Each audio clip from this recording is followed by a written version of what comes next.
So হ্যাঁ guys, welcome to my YouTube channel and new blog. তো guys এখন আজকে মানে অনেক দিন পরে যাচ্ছি, ঠিক আছে। অনেক দিন পরে কি জীবনে ফার্স্ট টাইম অতটা লংয়ে যাচ্ছি, মানে দুটো রাজ্য তিনটে রাজ্য পার করে গিয়েছি ভাড়া নিয়ে, ঠিক আছে।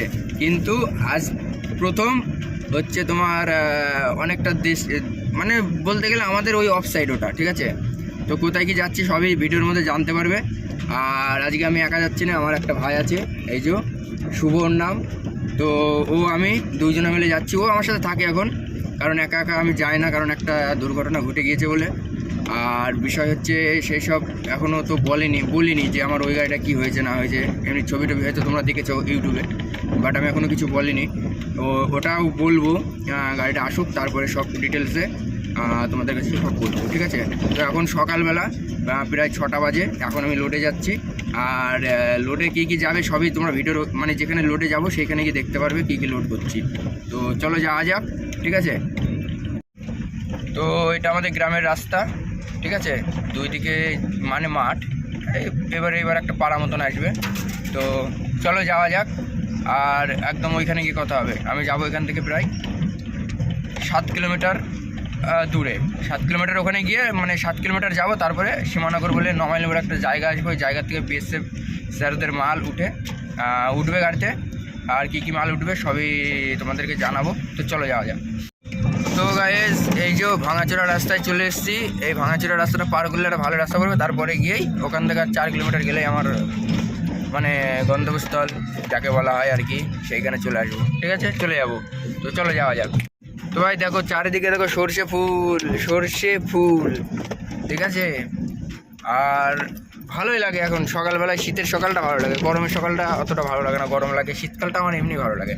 তো এই দেখো সর্ষে সব, এই দেখো আবার রজনীগন্ধা ফুল। গাড়ি কি দরকার যা রা রে বাবা। কেবল ওই যে সূর্য উঠছে হালকা হালকা ভাবে। তো চলো যাই। তো এই দেখো এইবারটা ভালো পরিষ্কার দেখা যাচ্ছে। আর এই কাকা আমার রস কেটে নিয়ে যাচ্ছে গাড়ি, রস পেরে নিয়ে যাচ্ছে। এখন রসের টাইম তো মানে গুড় হবে এই রস থেকে আর কি। আর এদিকে একটা পুকুর আছে, ভালোই লাগছে বেশ। ও মা গো মা,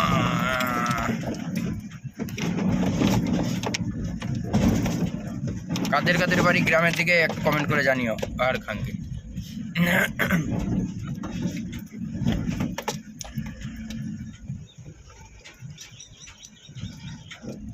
এই দেখো সব মাঠ। গরমকাল হলে এই অপরূপ দৃশ্যটা দেখা যায় না, জানো তো। হলুদ ফুল চারিদিকে, আর সাদা সাদা কুয়াশা, ব্যাপক লাগছে। চলো যাই। তো ভাই এইসব এটা মানে কি বলবো, ফোনের মধ্যে যদি বন্দি না করা যায় না এইসব দৃশ্য, মানে ব্লগ করার কোনো মানেই হয় না, চারিদিকে কুয়াশা, তার মধ্যে দিয়ে যাচ্ছে একদম কুয়াশা চিরতে। আর আজকে যাবো অনেক দূর, প্রায় যেতেই 1100-1200 কিলোমিটার রাস্তা হবে যেতে, ঠিক আছে। আর শুধুমাত্র আমি এই ব্লগ ভিডিও করব, তোমাদেরকে দেখাবো বলে আমি যাচ্ছি, নাহলে আমি যেতাম না অত দূর। কারণ ওদিকে পুলিশ এমবিআই খুব চাপ, ঠিক আছে। আর আমার আন্ডারলোড মাল হবে, অসুবিধা নেই, ঠিক আছে। তো চলো কত কি ভাড়া দেয় সব কিছু বলবো তোমাদেরকে। কারণ লংয়ে গিয়ে কী ফায়দা, আর লং মানে মাঝারি লংয়ে গিয়ে কী ফায়দা, ফুল লং এটা, ঠিক আছে। আর মাঝারি লং গিয়ে কী ফায়দা, মানে মাঝারি লং মানে 500-600 কিলোমিটার গিয়ে কী ফায়দা, আবার লোকালে চালিয়ে কী ফায়দা, সব কিছু তোমাদের বলবো। কারণ আমি এই গাড়িটা নতুন নেওয়ার পরে তোমাদেরকে বলা হয়নি, তো সবই বলবো। আমি তো বললাম তোমাদেরকে সবই বলবো, কারণ আমার একটু অসুবিধার জন্য আমি ভিডিও করি না। আর এইসব যে ভিডিওগুলো আসছে, এটা আজকে কত তারিখ, 30 তারিখ, আজকে 30 ডিসেম্বর 2023, ঠিক আছে। তো আমি আগের যে ভিডিওগুলো ছেড়েছি না, সব ওই গাড়ির ভিডিও, আগের ভিডিওগুলো। এই গাড়ির ভিডিও আমি একটাও ছাড়িনি, ফার্স্ট এই গাড়ির ভিডিও ছাড়ছি আজকে, মানে তোমার হচ্ছে ছাড়ছি। আর এই গাড়ি যে আমি আজকে প্রথম ভিডিও করছি, কারণ শর্ট ভিডিওগুলো ইনস্টাগ্রামের রিলস, তারপর ফেসবুক রিলস এইসবগুলো বানাই, ঠিক আছে। কিন্তু আমি লং ভিডিও করিনি, এটা ফার্স্ট। তো এখন থেকে এই গাড়িটার সঙ্গে ভিডিও করব। আর ওই গাড়িটা আসার মতন হয়ে গিয়েছে, আর কদিন লাগবে, মোটামুটি 10 দিন মতন পরে ওই গাড়িটা চলে আসবে। তখন ওই গাড়িটা আমরা চালাবো, এই গাড়িটা ড্রাইভার দিয়ে চলবে, ঠিক আছে? তো চলো যাই, আর এইসব দৃশ্য তোমরা দেখতে থাকো। আর একটু পরে সব কুয়াশা কেটেও যেতে পারে, হতেও পারে, কারণ আজকে অতটা শীত নেই, ঠিক আছে? কিন্তু শুধু কুয়াশাটাই যা পড়ছে। এবার আমাদের এদিকে অতটা শীত পড়ছে না, মাঝে মধ্যে পড়ে, মানে যে হারে শীতের সময় শীত পড়বে সেইটা পড়ে না, কিন্তু গরমের সময় সেটা গরম পড়ে। তো চলো যাই।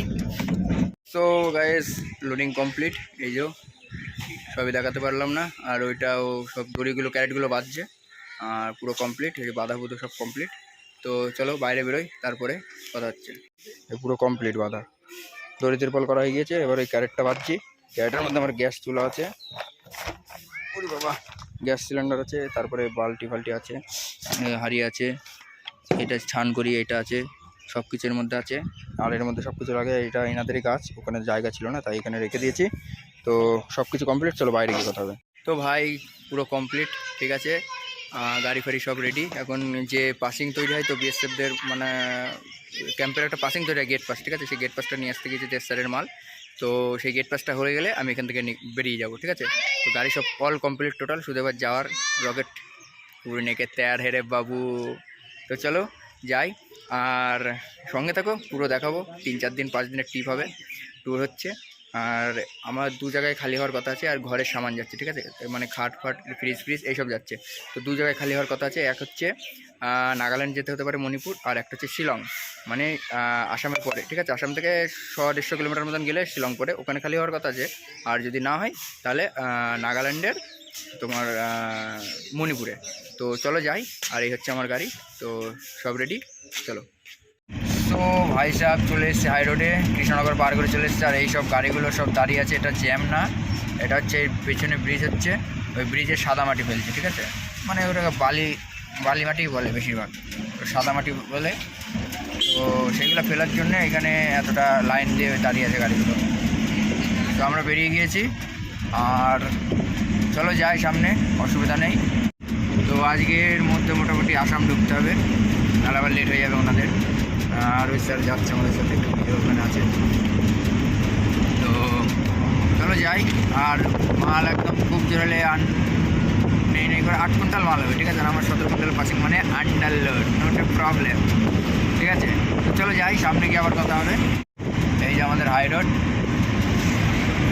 এই হাই রোডটার 34 নম্বর জাতীয় সড়ক বলে, কিন্তু কি রোড মানে কোন দিকের রোড, কলকাতা শিলিগুড়ি না কলকাতা আসাম না কি, সেটা আমি জানি না। চলো যাওয়া যাক। তো ভাই সাহেব এখান থেকে বহরমপুর 70 কিলোমিটার, আর ডালগোলা হচ্ছে 325 কিলোমিটার। তো বেশি দূর আর নেই, ডালগোলা শিলিগুড়ি অবধি চলে যেতে পারলে ব্যাস, আর কোনো কমপ্লিট, ওদিকগুলো মানে তাড়াতাড়ি কমপ্লিট হয়ে যাবে। তো এই হচ্ছে রাস্তা। আর চলো যাই সামনে, বহরমপুরের ওই সাইডে। তারপরে গাড়িটা একটু ডিস্টার্ব করছে, লাফাচ্ছে খুব, ঠিক আছে, টায়ারের জন্য। তো চলো, মাল তো বেশি নেই, ওই জন্য লাফালাফি করছে। তো চলো যাই। তো ভাই সাহেব পলাশি ছেড়ে চলে আসলাম বহরমপুর, আর এখান থেকে 40-35 কিলোমিটার। আর হাত কাঁপছে, ওই জন্য ক্যামেরা কাঁপছে। তো যাই হোক, একটা ভালো ক্যামেরা কিনতেও হবে। আর বহরমপুর এখান থেকে 40 কিলোমিটার বললামই। বহরমপুরটা পার করলে আবার ওইদিকে পুরো একদম ক্লিয়ার রাস্তা, কোনো চাপ নেই। আর একটা জিনিস ভালো লাগলো, এখানে যাচ্ছি তো টোল দিয়ে, টোলের কোনো পয়সা লাগছে না। মানে এসব ওই বিএসএফের মাল যাচ্ছে, বিএসএফ স্যার সঙ্গে আছে, কার্ড দেখাচ্ছে, কমপ্লিট ছেড়ে দিচ্ছে। জীবনে প্রথমবার এমন হলো যে আমাদের সম্মানের সাথে পুলিশ ছেড়ে দিচ্ছে, ঠিক আছে? আর টোলওয়ালারাও সম্মানের সাথে ডান্ডা খাড়া করে দিচ্ছে।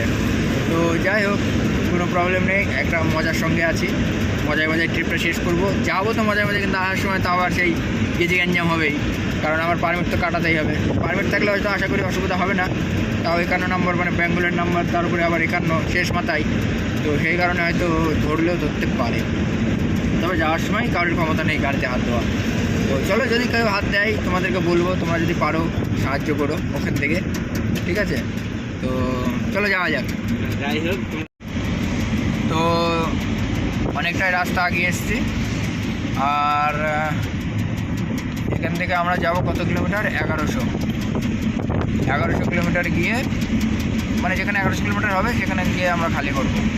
তো খালি করে নিয়ে আসবো। ওই দিক থেকে আবার মাল দেখতে হবে, অনেক হেঁটে গেছে দাদা, অনেক হেঁটে গেছে।